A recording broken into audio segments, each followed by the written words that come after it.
NTV বাংলাদেশে একটি আন্তর্জাতিক মানের স্যাটেলাইট চ্যানেল। এনটিভি যে কমিটমেন্ট, যে গুণগত মান নিয়ে যাত্রা শুরু করেছিল, এনটিভি আজকে 24 বছরেও একই মান বজায় রাখতে পেরেছে। এই জন্য এনটিভিকে আমি আন্তরিক ধন্যবাদ জানাই।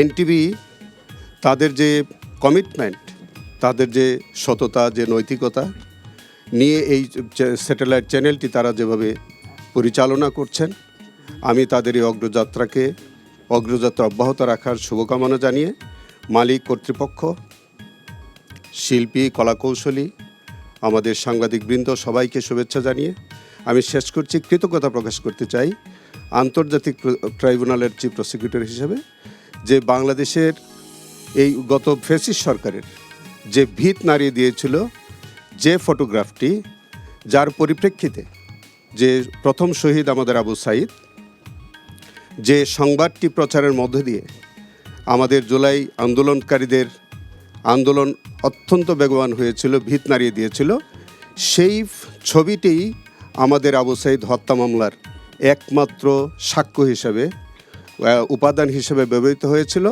এই জন্যে আমি আন্তর্জাতিক অপরাধ ট্রাইব্যুনালের পক্ষ থেকে এনটিভিকে আন্তরিক কৃতজ্ঞতা স্বীকার জানাচ্ছি। এনটিভির জন্মদিনের শুভেচ্ছা জানাচ্ছি। আল্লাহ হাফিজ। বাংলাদেশ জিন্দাবাদ। এটা খুবই দৃষ্টি আকর্ষণ করে যে এনটিভি 4টা বা 5টা সরকার পার করেছে। এই সরকারগুলোর কেউ ভালো ছিল, কেউ মন্দ ছিল, কেউ ভালো মন্দ মিশিয়ে। এনটিভি যেরকম করে লেখে না, সময়ের সাথে আগামীর পথে, সময়ের সাথে মানে খারাপ সময়ের সাথেও না, খারাপ সময়ের সাথে তার সাথে লড়াই করে এনটিভি খারাপ সময়ের বিরুদ্ধে লড়াই করেই আগামীর পথে যাবার চেষ্টা করেছে। আমি মনে করি এই প্রক্রিয়া অব্যাহত থাকবে এবং আগামীতে আরও বৃহত্তর সুন্দর বাংলাদেশ গড়ে তোলবার জন্যে এনটিভি তার ভূমিকা অব্যাহত রাখবে। খোদা হাফেজ।